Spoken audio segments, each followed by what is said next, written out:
Hi everybody and welcome back to my channel. My name is Nikki. I was recently diagnosed this past spring with autism at the age of 23, and I mainly make videos talking about autism, late diagnosis, and my personal experience.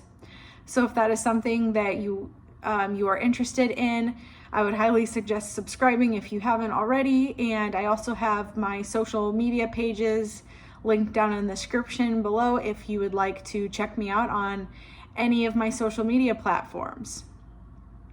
Today is not really going to be an autism related video. It is actually going to be more of a serious video, and I'm going to be telling you guys a story of something that happened to me when I was in high school.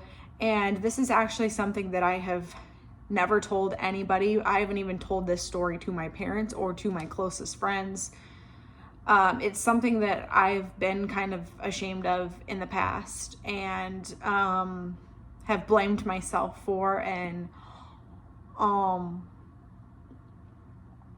yeah, I haven't really told anybody, but I think that there's an important message behind this story, and it's kind of been on my mind recently. And so I figured that I would sit down and make a video about this, because I think, I do think that there is a lesson to be learned in this story.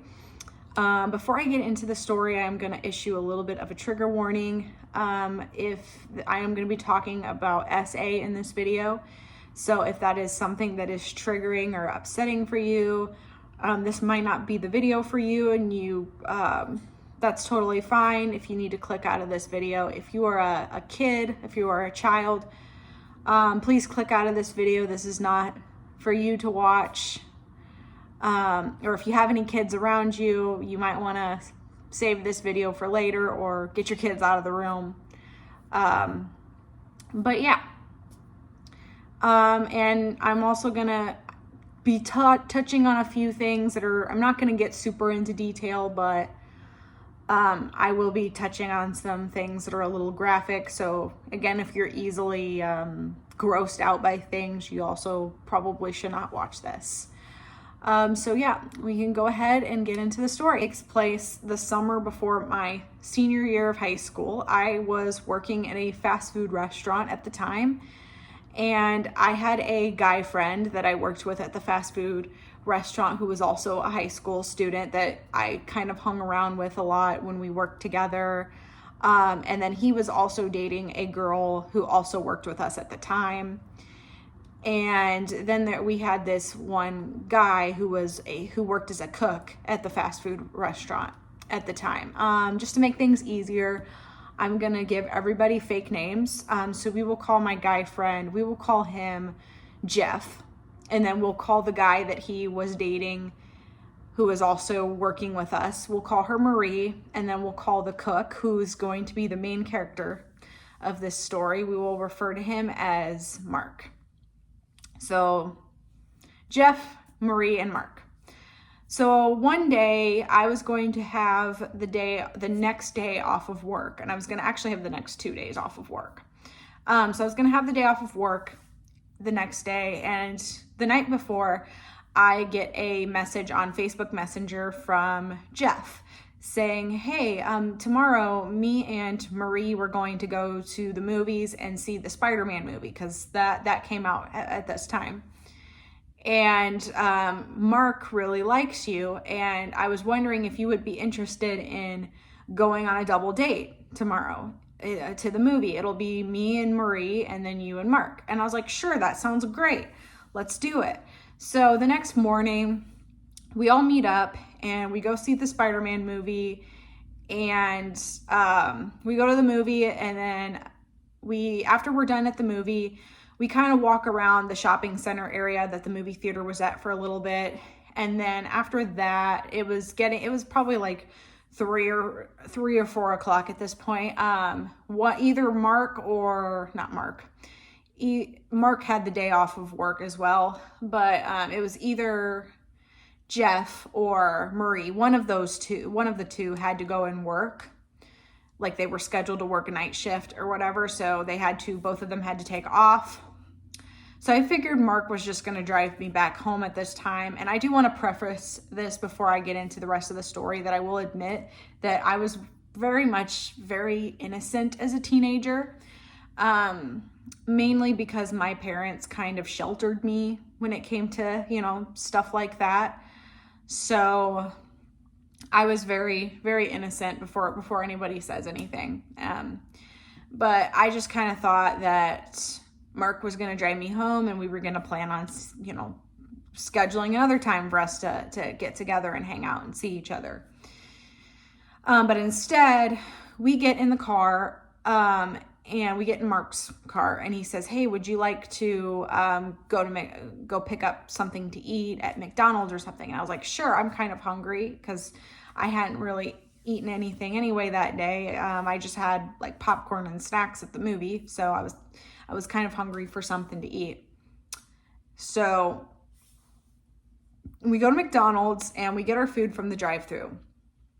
And after we're done picking up our food, Mark starts driving all over town, basically trying to look for a place for us to park and like eat our lunch at.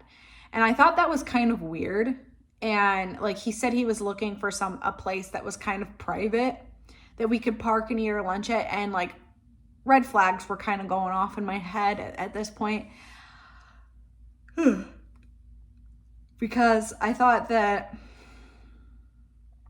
you know, I thought it was weird. I thought, well, why didn't we just go inside of McDonald's and order our food and eat it inside of there? You know, why do we have to sit in a parking lot and eat our food? And I you know, it was kind of, my gut instincts were telling me that something that I was not ready for and that I didn't want to happen was about to happen. And so after he drove around for a little bit, we finally find a parking lot to park at.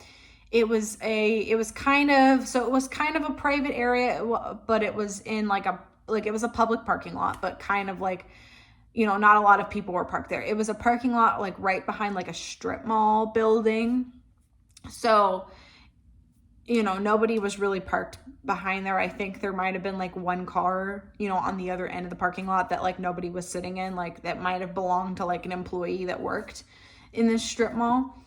But that was it. So we park and we eat our food, and then he and I just are talking for a little bit. And, you know, I innocently think that, you know, that's all that's going to happen, that we're just going to talk and get to know each other, and then he's going to drive me home.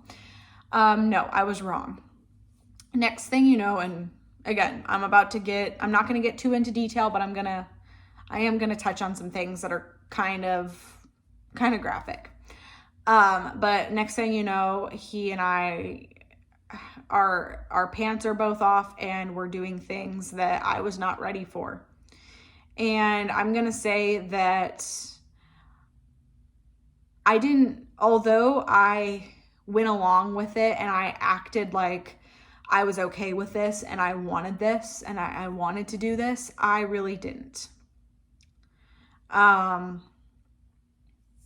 I think when a lot of people think of like an SA situation, they think of like a very violent thing, of like the other person is screaming and crying, the victim is screaming and crying and begging the perpetrator to stop, and the perpetrator is like threatening them and, you know, getting all violent. And that was not the case at all in this situation. I wasn't fighting and saying, no, please stop, I don't want to do this, because I was afraid to do so. And that's something that I want to talk about at the end of this video. And I guess another thing I should also touch on that I forgot to mention is our ages. I do want to kind of clear that up for legal purposes. This Mark was a teenager as well. So this was the summer before my senior year. So I was 17 at the time. Technically, my birthday's in October. So this happened in July. So I was about 2.5 months away from being 18. and Mark had already turned 18. He had turned 18 like a month and a half before. So in terms of like an age difference, it was an age gap of just a few months for the two of us. But we were just at that point where he was already 18 and I was still 17. So I thought I'd clear that up before I get more into it. But I didn't want to do what we were doing. And I had no business doing what we were doing because there was no protection at all. I was not on any kind of birth control whatsoever. We weren't using any condoms. There weren't any condoms. There was nothing. There was no protection, which poses a couple different risks, and I'll get into that in just a little bit. But I didn't want it, but I was afraid to say no. I was afraid to say I didn't want to do this. And the reason for that is that like I was very much, I was a teenager. I didn't know I was autistic at the time. And I was doing a lot of masking, and I was trying to fit in with the other kids as best as I could. And I was worried that if I said no, and if I said that I didn't want to do this, that I was going to get made fun of or, told that I was lame or anything like that. So I just went along with it because I thought that was the cool thing to do, even though in deep down inside, I didn't want what was going on. And in my head, I was just kind of like, I hope that he stops. I hope that he takes me home soon. And just kind of praying in my head, please let this end. God, let this end.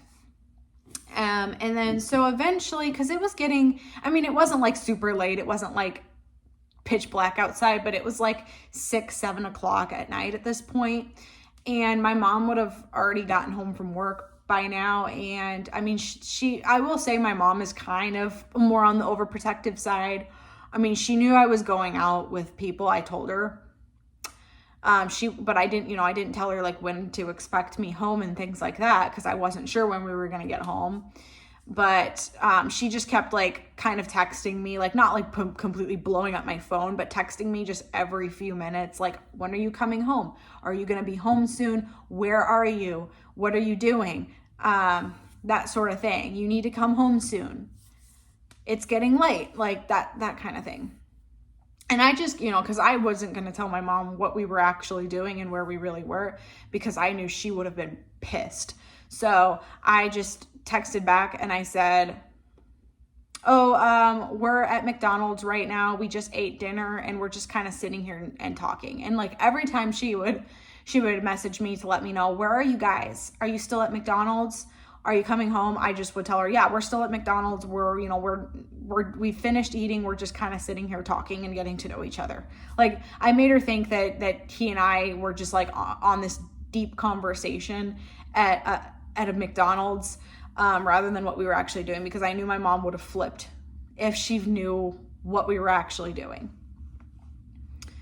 But yeah. And then eventually what finally ended everything was a cop came to the parking lot. Now a cop car came and they parked like at the end of the parking lot. So they weren't like next to us, but they were like on the other side of the parking lot. And I was getting a little worried because like I did not want if the cop was going to come over to us, and see that because our clothes were like, we literally had our pants off and stuff like that. So like, not to get too detailed, but and I said to Mark, hey, there's a cop. We should probably get out of here. And so he and I both get back into our clothes, and then he drives me back home. And I like on the drive home, I'm just like trying to like process everything that had just happened, and I'm in shock of what just happened, and I'm in disbelief that did happen. And I get home, and I go to my room, and I'm just like sitting in my room, just like continuing to process things. And something hits me that didn't hit me at the time, like when we were actually doing stuff. Because I think I was just I guess scared and just, didn't have the time to process anything, as things were happening. But it hits me, oh my God, what if he got me pregnant? Because like I said, there was no protection. We were not using any kind of protection. And I was about to go into my senior year of high school, and I had, plans to go to college and to pursue a career after high school and college and that sort of thing. And I knew that if I got pregnant, that was going to change everything. I was most likely going to have to put my plans for school and everything on hold. I may not even have been able to finish high school too, because I calculated if I would have gotten pregnant, like when the baby would have been due, literally the baby would have been born weeks before I was supposed to graduate high school. So I probably may not even have been able to finish high school. I mean, I would have had to miss a ton of school anyway to go to like doctor's appointments for prenatal care and that sort of thing. And then I would have to take a bunch of time off of school anyway to go have the baby. So I may not even have been able to graduate high school, much less go to college and pursue a career. And I was just so freaking out about that because, like, first of all, obviously my mom would have killed me if she, if I would have gotten pregnant as a teenager, and, I wouldn't have been able to finish school. I would have had to put all of those plans on hold. I would have had to drop out of school and go work full time to support my child.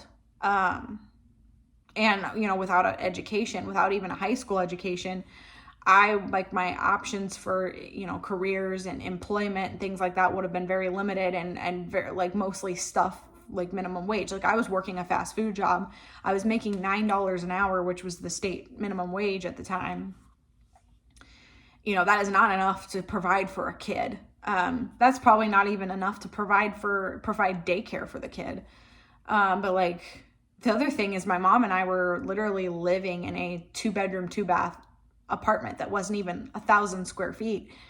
There wasn't even enough room in our apartment for a crib or anything for a baby. So I was not in a position to have a baby whatsoever. And I was so worried about that. And so I also had the following day off of work as well. And so I literally spent all of the next day on the internet researching everything related to teen pregnancy and being pregnant and things like that, finding out if you're pregnant, the cost of raising a child, the cost of daycare. I was literally looking at daycares in my area and how much they were charging. There was a daycare right by my high school that I was looking at, trying to see what I would have had to pay to put my kid in that daycare. I was researching high school dropout rates and college graduation rates for teen moms. I was, all of those things. I was also researching, and I will admit, people are going to comment in the comments about this and think, wow, you're so stupid. You were so stupid back then. I know, I was just a teenager, but I was trying to find ways for me to find out, take an at-home DIY pregnancy test, I guess, because obviously I was not 18 yet at the time, and I was 17 still at the time. So, and I believe you have to be 18 to purchase a pregnancy test at the store. And so obviously I wasn't going to be able to do that. I mean, I was a couple months away from being 18, but I probably would have started, showing by then. So I wanted to find out as soon as possible if I was pregnant or not. And my mom, obviously, I didn't want to tell my mom to go buy me a pregnancy test because I didn't want her to know what was happening. I mean, obviously, she would have had to know at some point if I actually was pregnant.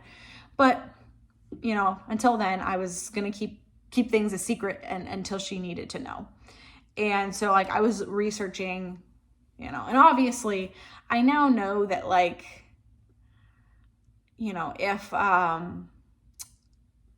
if I was in fact pregnant, it probably would have been a few weeks before I would have been able to like know, or like, you know, for a positive pregnancy test or an accurate reading on a pregnancy test to show up, if that makes sense. Like I wouldn't have been able to detect that the day after conception, you know. But my stupid teenager self did not know that, did not even think about that. But I was researching, like, how can I like find out if I'm pregnant or not at home without like having to have my mom know, or having to have my mom buy me a pregnancy test.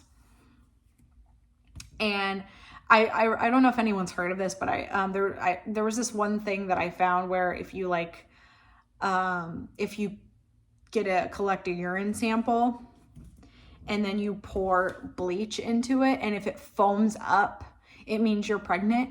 And I did that because we had bleach at home, and we had some cups, like little cups that my mom used for like taking medication and stuff.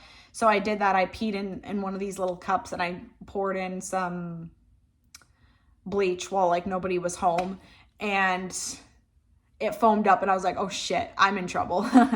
And then I was freaking out, and then I was doing some more research that were saying, oh, that is not an accurate test of whether or not you're pregnant. So I was just, at that point I was like, I'm just gonna have to wait it out until I get my period, or until I'm supposed to get my period. And if I get my period, then we're good. If I don't, then I could probably be pregnant. And so I'm waiting and waiting. And about a week and a half later, I get my period. And let me tell you, I have never been happier to get my period in my entire life.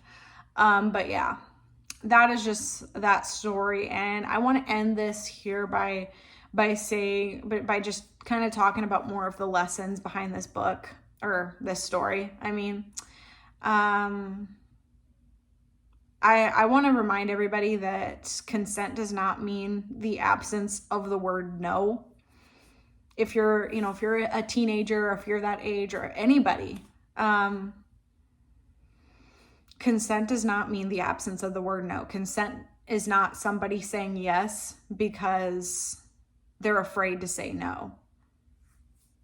And I think that, I do still kind of blame myself for this story, because like, in retrospect, if I could go back in time and do anything different, I definitely would have. I probably would have, like, at some point, like the second he wanted to take my pants off of me, I wish I would have just told, maybe said, hey, I need to use the bathroom, and then gone into like one of the, businesses nearby and called my mom, or called a friend, or called the police, or somebody to pick me up and take me home. I wish I would have done that. And if I could go back in time to when this happened, I would have. But I think that the, Mark, he should have stopped. I think he could sense that I was uncomfortable. And even though I was telling him, oh no, that's fine, we can do this, because I was afraid to say no, I think he should have stopped, and he should have said, no, you're obviously uncomfortable, and I don't think this is a good idea. We should leave. We should stop. I'm going to take you home. I think he should have done that. So I want to say that, like, if you are, if you're a teenager, or if you're anybody and you're doing stuff like that, and even if you have just the slightest gut instinct that things are not okay and that you shouldn't be doing this, you should probably stop and not do it. But yeah, that is the story. And I was kind of like, I haven't really told the story to anybody. And that's because I don't want people, I'm worried about people like coming after me saying, this is all your fault. You brought this on, you should have said no. And I don't think you can blame somebody for being afraid to say no. I think it's very important to understand what consent really means, and that it's better to just not do something if you feel even the slightest gut instinct that you shouldn't be doing it. So, yeah. If this has ever happened to you, just know you're not alone. And I don't really know what else to say? I just felt like telling this story. It was on my mind, and I hope that some people got something out of this, whether it's just knowing that they're not alone if something similar has ever happened to them, or just a lesson on preventing any bad situations from happening. But yeah, if you enjoyed this video, go ahead and give it a thumbs up. I kind of feel a little awkward saying that at the end of a video like this, but if you like the video, go ahead and give it a thumbs up. Subscribe if you haven't already. Follow me on social media, and I will see you guys in next week's video.